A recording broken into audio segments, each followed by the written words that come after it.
Tumatawid ang gwardya na yan sa exit gate sa Clark Freeport Zone nang banggain ng humaharurot na itim na kotse. Sa lakas ng pagsalpok, tumilapon ang gwardya. Ang kotse hindi huminto, pero nahuli rin kalaunan at nakipag-areglo. Nagtamo ng sugat sa ulo at katawan ng gwardya at nakatakdang isa-ilalim sa CT scan. Isang 7 buwang gulang na sanggol ang nasawi matapos ihagis ng sarili niyang ama sa Magsaysay, Davao del Sur. Arestado na ang ama. Batay sa investigasyon, inutusan ang suspect ng kanyang live-in partner na patulugin ang kanilang anak noong Sabado. Pero imbis daw na sumunod, bigla nitong hinagis ang anak saka umalis. Tumama sa kahoy na hagdan ang sanggol. Dead on arrival sa ospital ang sanggol. Nahaharap sa kasong parricide ang suspect. Isa sa ilalim naman sa counseling ang ina ng bata. Sinubukan ng GMA Regional TV 1 Mindanao na kuna ng pahayag ang suspect pero tumanggi siya. Inaalam na ng Department of Justice ang pinagmula ng bomb threat na natanggap ng iba't ibang government agency at local government units ngayong araw. Inatasan ni Justice Secretary Jesus Crispin Remulla ang NBI na tuntunin ang nagpadala ng email na naglalaman ng bomb threat. Isang nagpakilala ng Takahiro Karasawa ang nagpadala ng email at nagbabalang may pasasabugin na bomba sa mga ahensya ng gobyerno bandang 3:00 ng hapon. Idineklara na ng PNP na peke ang mga banta na posible raw na galing sa ibang bansa. Dagdag nila, trabaho ng PNP na respondehan pa rin ang pananakot. Sa tala ng Cybercrime Investigation and Coordinating Center ng DICT, hindi bababa sa 6 na government agency ang nakatanggap ng bomb threat. Kabilang ang Central Office ng DNR at Hall of Justice ng Cebu City. Sa Bataan, sinuspinde ang klase sa mga pampublikong paaralan sa ilang bayan dahil sa bomb threat sa Provincial Office ng DepEd. Nagsuspinde rin ang operasyon ng ilang tanggapan ng gobyerno sa Zambales.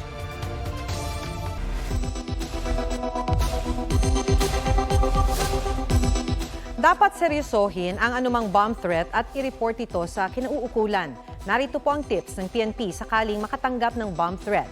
Sa pamamagitan ng tawag, kunin ang pagkakakilanlan ng tumatawag at tandaan ang katangian ng kanyang boses. Ilista rin ang kanyang eksaktong mga salita. Manatiling kalmado at hanggang maaari patagalin ang usapan para makakuha ng mas maraming impormasyon.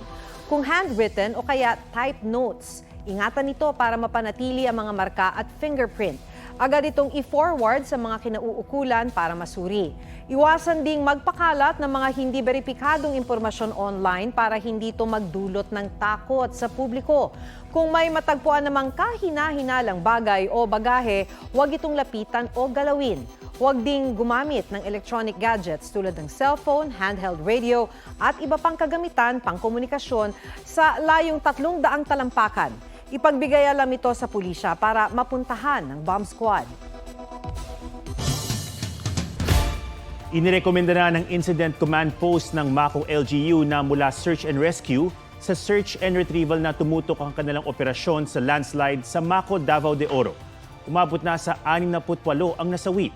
Mula sa Mawab, Davao de Oro, may live report si Argel Relator ng GMA Regional TV 1 Mindanao. Argel? Atom ngayong araw, nasa 185 rescuers mula sa iba't ibang search and rescue team ang nagtulong-tulong sa operasyon sa Ground Zero. Anghel. Ang tila himalang pagkakasagip ng batang ito na nahukay sa pagguho sa Mako, Davao de Oro nitong Biyernes ang ipinagdarasal din ng pamilya tandaan na mangyari sana sa 25 anyos na si Joseph Fernandez, empleyado ng Apex Mining na pinaniniwala ang sakay ng isa sa mga natabunang bus. Padayon gyapon mi nagpaabot sa iya. Kay bisan pag dawat naman namo siya og unsa man, amo alam ba nga makita namo iyahang lawas gani. Ang rescue dog ng Coast Guard na si Apa balik na sa pagtunton sa mga bangkay. Sa bilang ng Incident Command Post, 144 hours na ang nagugol sa paghahanap sa mga natabunan ng gumuhong bahagi ng bundok sa Barangay Masara. Mula sa Search and Rescue and Retrieval Operations, irerekomenda na ng Incident Command Post ng paghahanap na ng mga bangkay ang tutukan ng kanilang operasyon. Bukas, we will shift from SRR to search and rescue na po, search and retrieval, ma'am. We will recommend first to the responsible official for this approval. We will conduct search and retrieval up to the level nga yung na kung saan nagsimula natabunan ng lupa, ma'am. Sa huling tala ng mga otoridad, hindi bababa sa 68 ang patay sa pagguho. 32 naman ang sugatan at 51 ang nawawala. Inirekomenda rin ng DepEd na hanggang 15 days lang pwedeng mamalagi ang evacuees sa mga paaralan sa bayan ng Mawab. Sa tala ng otoridad, nasa mahigit 1,000 pamilya na ang nasa iba't ibang evacuation centers mula sa 4 na barangay na malapit sa pinangyarihan ng pagguho. Prioridad sa relokasyon ang mga taga-barangay Masara na pinaka-apektado ng landslide at ang katabing barangay Mainit. We will immediately identify areas na pwedeng gawing teen city. Hinihintay na lang din ang go signal mula sa Mines and Geosciences Bureau kung pwede at ligtas nang bumalik sa kanilang mga bahay ang iba pang lumikas. Atom sa 68 na recover na bangkay, 26 ang mga empleyado ng Apex Mining at 42 ang galing sa komunidad. Atom. Maraming salamat, Argel Relator ng GMA Regional TV 1 Mindanao.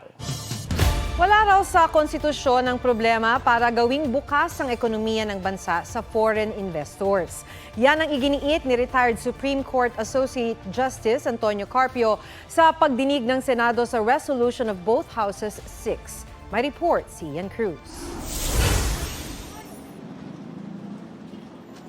Kailangan ba talagang amyendahan ang saligang batas para mapalago ang ekonomiya? Dito muli sumentro ang pagtalakay ng Senado sa resolution of both houses number 6. Para kay dating Supreme Court Associate Justice Antonio Carpio, may mga naipasa ng batas para buksan ang ekonomiya sa 100% foreign ownership. There appears to be a lack of understanding by our national leaders of the extent of foreign ownership under the law of businesses in our country. Kabilang sa mga tinukoy niyang batas, ang Retail Trade Liberalization Act at ang Public Services Act na kinikwestiyon ngayon sa Korte Suprema kung naaayon sa konstitusyon. Bukas naman talaga tayo sa foreign investors. We have made great strides in the past years liberalizing our economy without compromising our national security or leaving behind Filipino businesses.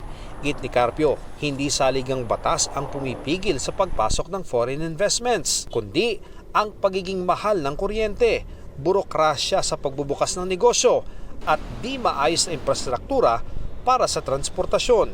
Pero giit ng Department of Trade and Industry, mahigpit pa rin ang regulasyon sa pamumuhunan ng mga banyaga. There is a negative correlation between FDI performance and these regulatory restrictions. And of course, the more open you are, the higher the FDI inflows. Bagamat may mga dayuhang suportado ang pag-aalis ng economic restrictions sa konstitusyon. The removal of economic restrictions would facilitate increased foreign direct investment in sectors where such investment is currently restricted.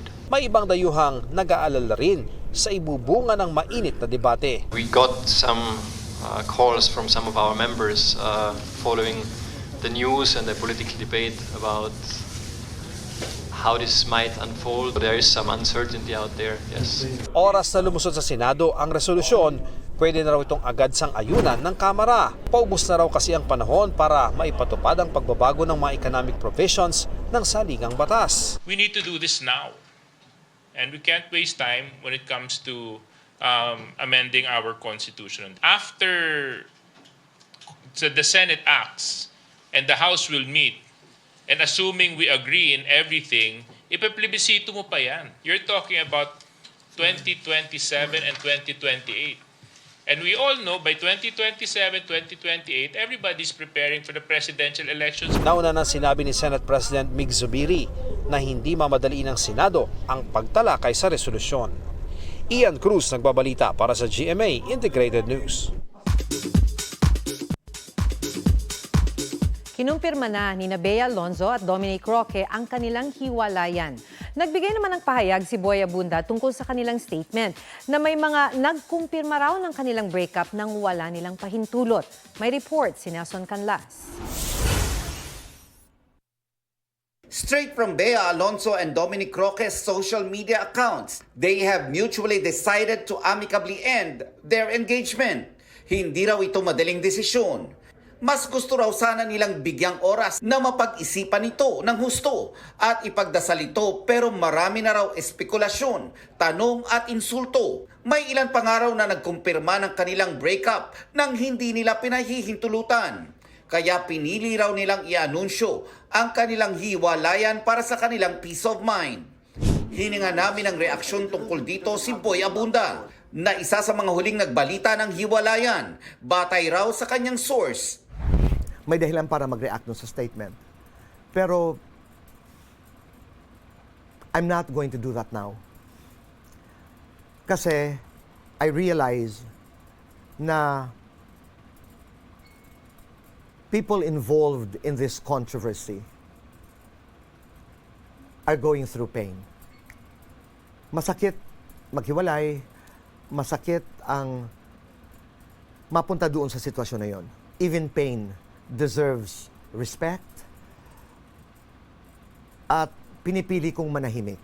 Sinabi yan ng King of Talk sa muli niyang pagpirma ng kontrata sa GMA Network. Pinangunahan ito ni na GMA Chairman Attorney Felipe Gozon, President and CEO Gilberto Duavit Jr., EVP and CFO Felipe Yalong at SVP per Entertainment Group Lilibet Rasunable. Dumating din sina GMA SVP Attorney Annette Gozon Valdez at iba pang opisyal ng Kapuso Network. Nagagalak tayo na nag-renew siya sa atin at nakita ko kung ano ang respeto sa kanya ng mga artista, hindi lamang from GMA, maski sa mga kabilang channels. Nakakagalak naman, no? Nakakapagtaba ng puso kung makikita natin yung ratings.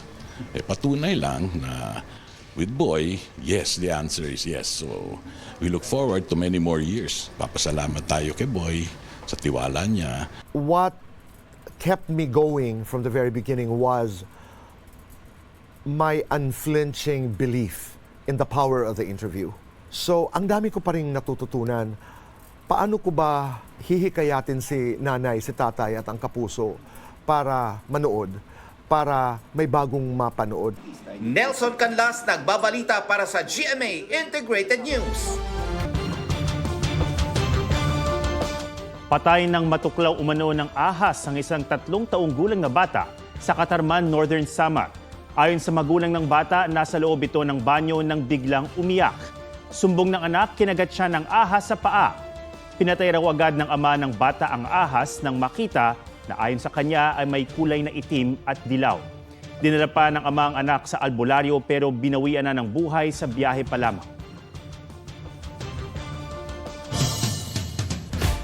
Matapos ang sunod-sunod na price hike, may rollback naman bukas. 60 centavos ang magiging tapyas sa kada litro ng gasolina mamayang hating gabi, 10 centavos sa diesel, habang 40 centavos ang rollback sa kerosene. Sa impormasyong nakalap ng GMA Integrated News Research, base sa datos ng DOE at anunsyo ng mga kumpanya ng langis, naglalaro na sa 56 hanggang mahigit 78 pesos ang presyo ng gasolina sa Metro Manila. Halos 53 hanggang mahigit 67 pesos ang diesel. Mahigit 72 hanggang halos 84 pesos naman ang kerosene. Bukod sa mga sakahan, apektado na rin ng tumitinding El Nino ang ilang palaisdaan, kaya nagmahal ang ilang isda. Sa Banggi, Ilocos Norte, natutuyo na ang ilang fish pond. Ang ibang lampas tao, ang lalim doon, hanggang ngayon ay tuhod na lamang. Kaya napaaga ang paghango ng mga tilapia. Dahil naman sa kulay o sa kulang na supply, nagmahal ang ilang isda sa General Santos Public Market. Para maiwasan naman ang pagkatuyo ng palaisdaan, payo ng Bureau of Fisheries and Aquatic Resources sa mga may palaisdaan. Sundin ang tamang paglalagay ng bilang ng fingerlings sa fish pond. Palalawakin rin daw ng BIFAR ang operasyon ng mga mariculture parks o yung mga palaisdaan sa dagat o nasa fish cages dahil hindi raw sila apektado ng init na dulot ng El Nino.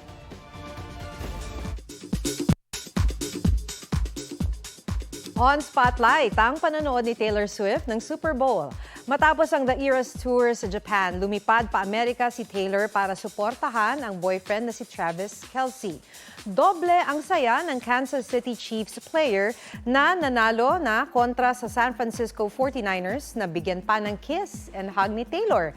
Kasama ni Tay-Tay ang kanyang mommy, besties na sina Blake Lively at Ice Spice at pamilya ni Travis.